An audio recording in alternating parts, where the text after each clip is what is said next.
you doing, good people? This is the 8-Bit Animal.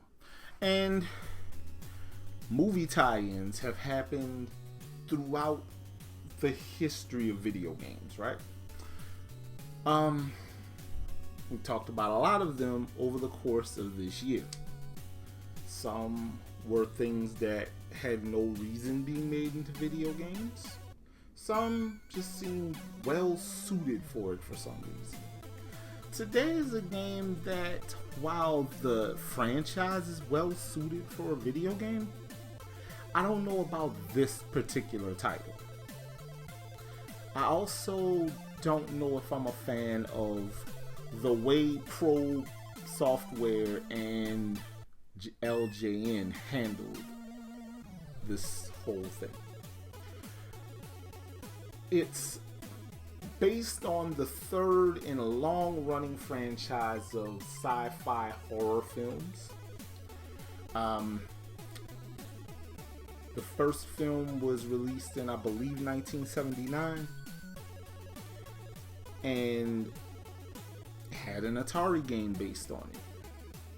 The second movie rather, is from 1985, and while it didn't have an NES release, Konami did an admirable job with an arcade title, one that I am quite fond of.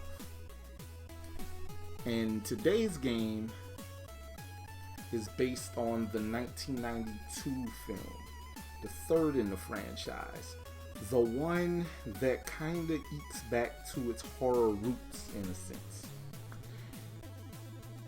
So why was it made into a running gun action game? I'll never know. Today, we're going to take a quick look at Alien 3.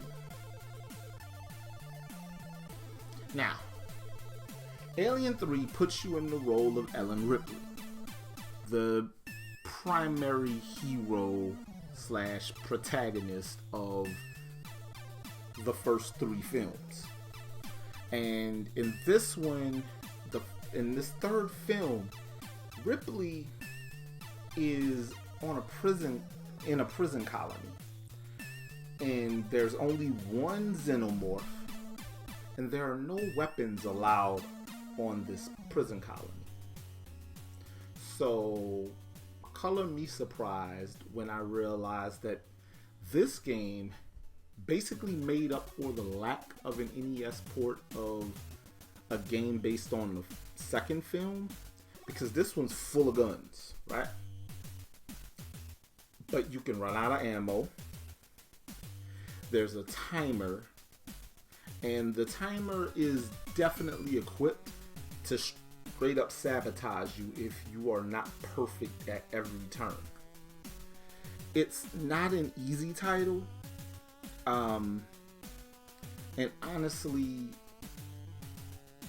the difficulty is the main problem here. Because for what it looks honestly pretty good. It looks like a scaled down 8-bit port of the 16-bit games. And the 16-bit games look pretty good. They're kind of like Probe handled like a 16-bit port of games based on Judge Dredd. And those look just like Alien 3. And big levels, and the characters look a certain way, and all that stuff. It feels like a bunch of games that came out around that time that were developed by Probe had the same look and feel to them. This one's no different, which means that while this game aesthetically isn't bad, it also looks stale because it's been done already.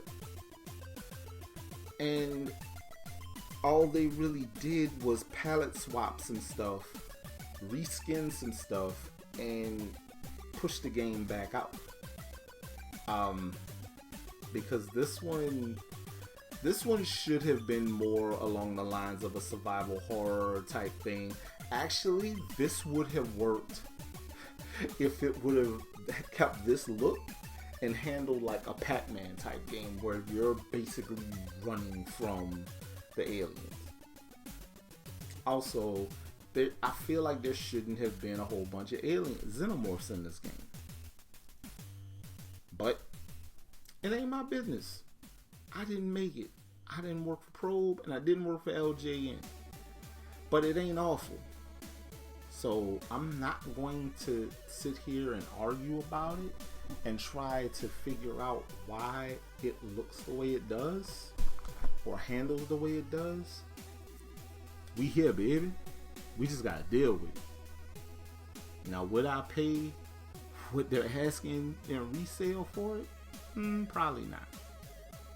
Because if you decide you want a copy of Alien 3 for the NES, loose carts, good average price is about $20 to $40.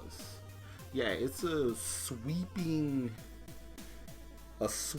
range of prices, right, for a loose cart. But if you can get it at a cheap price, pick it up.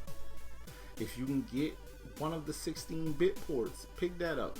It's the same game, it's just a little bit shinier and the sound's a little bit better on the Super NES and the Genesis. I can't speak on the Game Boy version. I don't know how dark or bright that screen, that the backgrounds are, and that can play havoc on you on a Game Boy game. Remember, that screen used to be spinach green, baby. But yeah, this has been the 8-Bit Animal. And I'll catch you beautiful people tomorrow.